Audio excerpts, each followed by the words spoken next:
Well, we couldn't paddle down there because it's too shallow, but you can see the rapids and you can see the what I think is watercress, but may not be. And that's the lowest point of the river from down here onwards. But as I said, in the winter, very interesting. So now we're going to carry on down towards the junction between the Tetbury and the Shurston Avon. This is still the Shurston Avon, which at the moment is only in existence, I suspect, because of the stream support by Wessex Water, which puts 7.5 million litres of water a day into the river to compensate in some way for the 40 million litres of water they abstract from the aquifer just beneath Cowbridge Weir.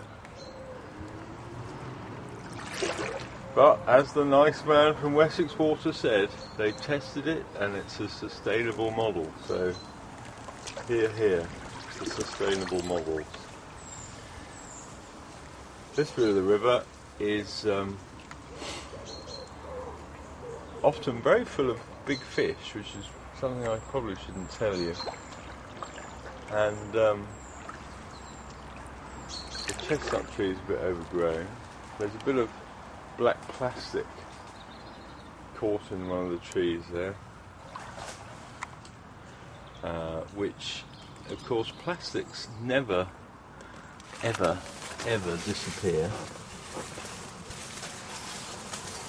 and as such I would have thought plastic and glass is one of the most problem materials. Glass, because one of the farmers told me that the cows, when they're grazing next to the river, stand on bottles and things and really hurt their feet, which is a big problem for him. And of course a very big problem for the cattle. And so one of his big things is glass. Now this bit of the river is, because there's so much reed growth, is almost stagnant on the surface, which is unpleasant and slightly smelly.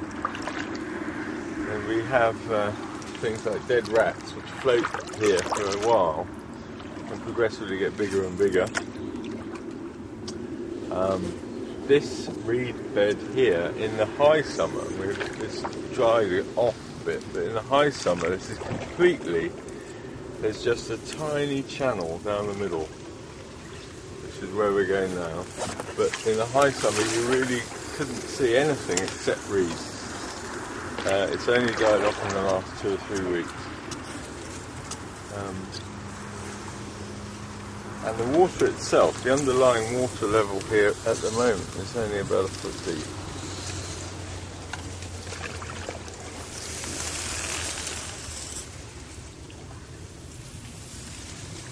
In the winter, you can see there's a metal guarded bit of bank which is an anti-erosion measure, and it's very effective, it works very well. In the winter the water is above that, and so the river's quite a lot wider here. These trees are a challenge to the canoeist, but there we go. What can you do? I suppose we could get out here and cut them down if we asked the landowner. Maybe we will.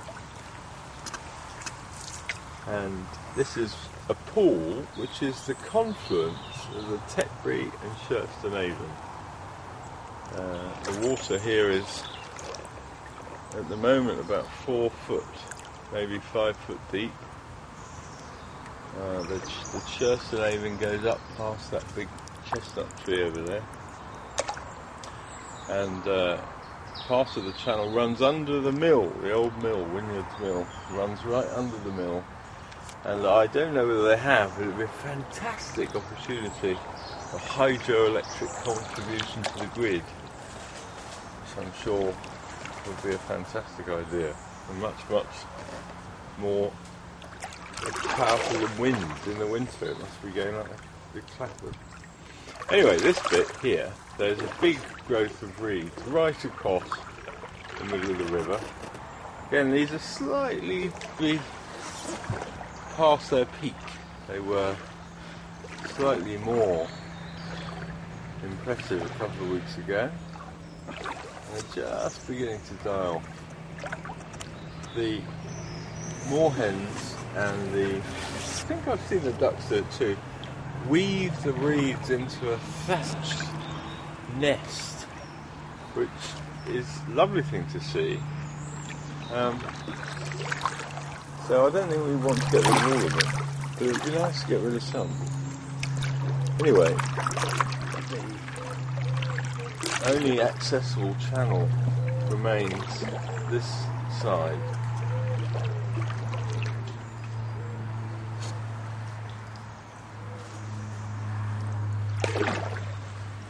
And the water becomes much shallower. It shoals to about a foot right here. Again, you can see the reed bed is pretty big.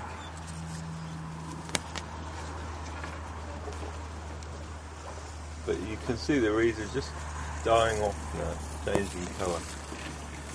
Sorry, Sam.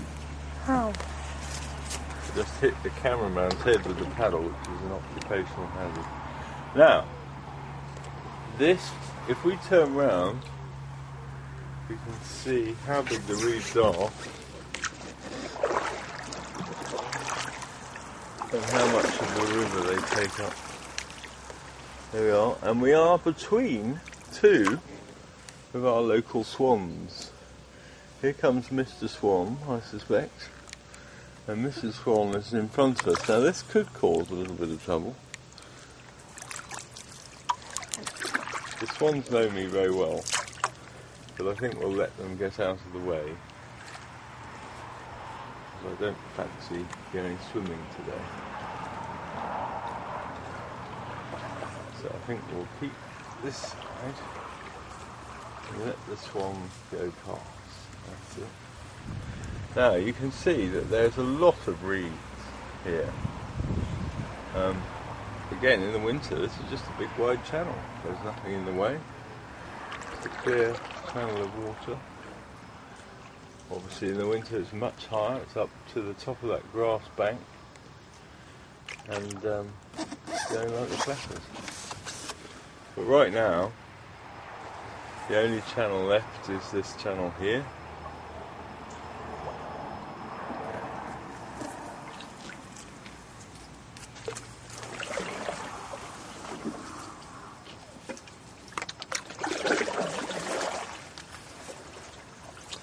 And this is where the moorhen built his thatched nest earlier in the year. Beautiful.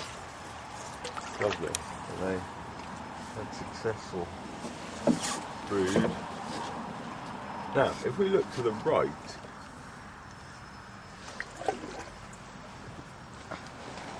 up the hill there, you can see those rather lovely trees. I just heard a rumour about a supermarket being built in that big field up there. Now, my point about that is that the runoff from the construction site, all the polluted runoff water, would go straight in this river. And I don't see how you'd stop that happening. And all that lovely cement, acid and general rubbish would have an effect on all the birds and fish and insects that live in this river. It's a very, very full of wildlife, full of birds, dab chicks, mallard, moorhens. We have a heron who lives here all the time and who is obviously quite successful because he's been here a long time. We have kingfishers. We have some very interesting dragonflies, lots of damselfly. I've seen a pike up here lately, but I said so I wasn't going to talk about the fish. And really, it's a very, very rich an excellent diverse wildlife habitat, which I think we should protect.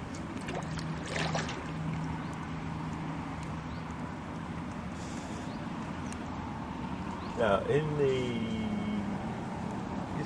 this is a funny little bit here, because this is in the winter. This is a fast running stream, and of course in the winter it's 2 or 3 feet higher at times, and so the trees become a bit of a problem for the canoeists, so you have to concentrate quite hard to miss them. And this bit of overgrown bank on this side is a real hazard. There's a water trap, and yours truly has got jammed under it once or twice. It's quite an unpleasant thing to happen, but there we go. And this lovely tree on the right, which is very overgrown with ivy, and I think somebody should cut that ivy. And this lovely willow tree. But a big bit of this willow tree fell off last winter, and I was a bit worried that it was going to stay here, but the water was so strong it took it right down, right over Cowbridge Weir, and it's now nestling in the middle of the river beneath Cowbridge Weir, where it will no doubt stay until some brave person gets in there to chop it up.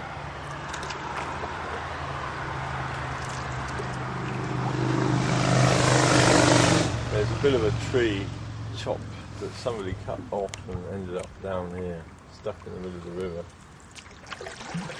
I actually had to move it to stop it blocking up a bit farther upstream, but I couldn't move it anymore on my own. So I just sort of left it there for the works. I've just gone under the bridge of the Malmesbury bypass, as you might call it. There's a piece of plastic that's left over from the previous winter. You can't really see because of the vegetation, but the debris that gets carried up stays up in the trees all year from the winter flood.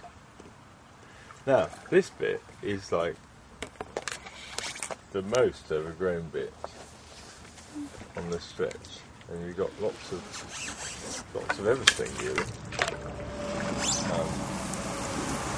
It's mainly this big reed bed, which is takes over the whole river basically. Again, it's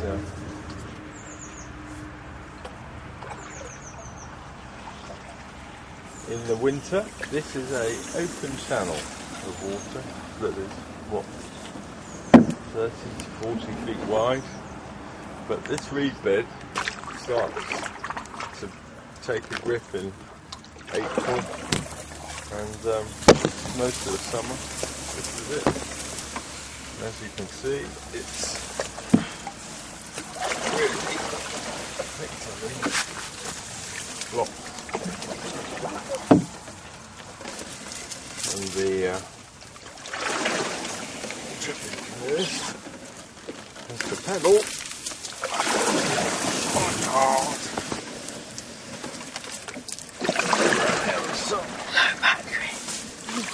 Around the other side, you can see that if I turn the boat, you can see